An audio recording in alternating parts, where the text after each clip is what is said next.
Election day is just over a month away, and a local candidate for Congress is turning heads with some recent comments he made. Steven Elliott claims half of third graders in Detroit schools are illiterate.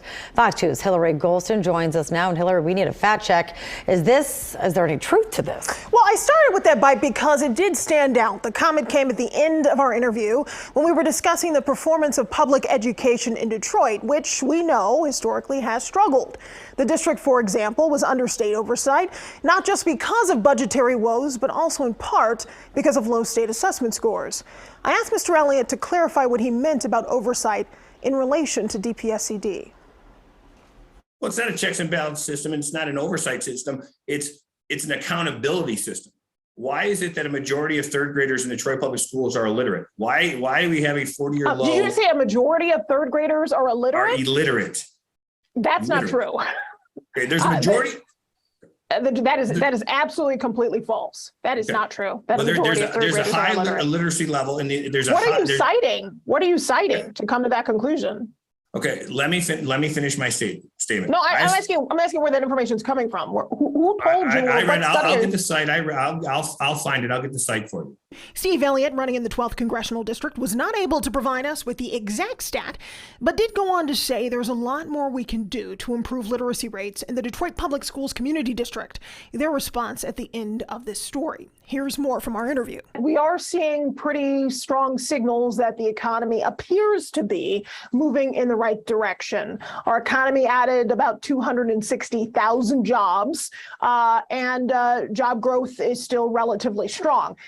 That number isn't quite as good as the approximately 315,000 jobs that we saw as gains in August, but we are moving in the right direction. So do you think this is an indication that Democrats and the Biden administration, Fed Chair Jerome Powell, are doing what's necessary in terms of quantitative tightening, in terms of increasing our interest rates to get the economy back on track after an unprecedented period of COVID and lockdowns? As the cost of food goes up, the cost of gas keeps going up, and the cost of inflation goes up, it actually it impacts the lower income communities more than anybody else. So I think what the Biden administration and what these Democratic policies that they wanted to push into place and shut everything down, spend, keep writing checks overseas, and it's going to keep increasing inflation, and it's going to actually make poor people poor. Supreme Court Justice Clarence Thomas said that the High Court, essentially in his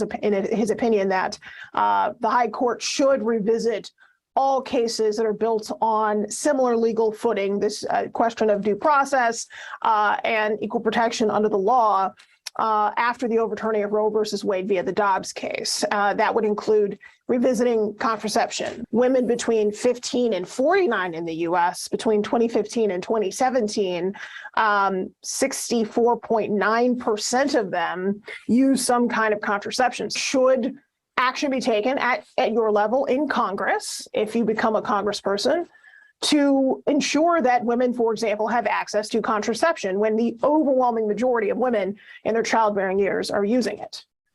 Well, I think Justice Thomas is entitled to his opinion. I think everybody is.